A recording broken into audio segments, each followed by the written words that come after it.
पुण्यामध्ये काल भाजप आणि काँग्रेसचे कार्यकर्ते हे समोरासमोर आल्याने राडा झाला होता। टिळक भवनाबाहेर कोणतीही अनुचित प्रकार घडू नये यासाठी पोलीस बंदोबस्त तैनात करण्यात आलाय।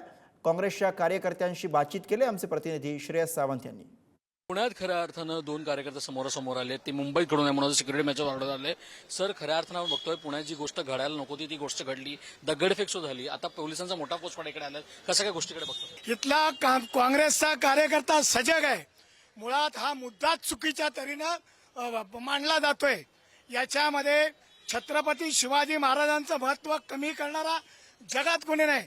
जगातला सर्वात मोठा योद्धा छत्रपती शिवाजी महाराज होते आणि म्हणूनच त्यांना सगळ्या जगाने छत्रपती पदवी दिलेली आहे। उगाच कुठल्या तरी याचा शब्दाचा गैरअर्थ करून आमचे जे अध्यक्ष आहेत हर्षवर्धन सकपाळ साहेब, त्यांना बदनाम करण्याचं षडयंत्र बीजेपीने चालवलेलं आहे। छत्रपतींना ज्यांनी बदनाम केलं त्यांना पद्मश्रीनी पुरस्कृत करण्यात येत आहे। जे लोक काँग्रेसचे असतील किंवा जे महापुरुष इंग्रजांच्या विरोधात लढले त्यांच्यावरती बीजेपीचा आकस आहे।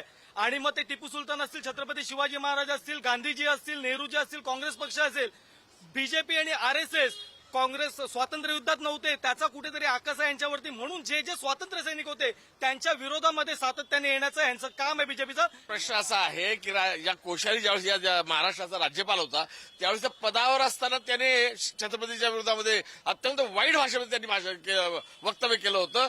त्यांचे जे सावरकर आहेत त्या सावरकरांनी शिवाजी महाराजांविषयी वाईट बोललेले आहेत, त्यांच्याविषयी तुम्हाला काही लाज वाटत नाही? ते त्यांच्याविषयी तुम्ही काही ऍक्शन घेतली का? ज्या पद्धतीने भारतीय जनता पक्षाचे दोन नेते ज्यांनी आमच्या अध्यक्षांना काय सांगितलं की जीभ काढणार तर 12 लाख रुपये एकानी 10 एकानी 2, अहो हिंमत असेल इकडे येऊन दाखवा। आमचे अध्यक्ष गांधी विचारधाराचे अध्यक्ष आहे, ते कधी कोणासोबत वाईट बोलत नाही।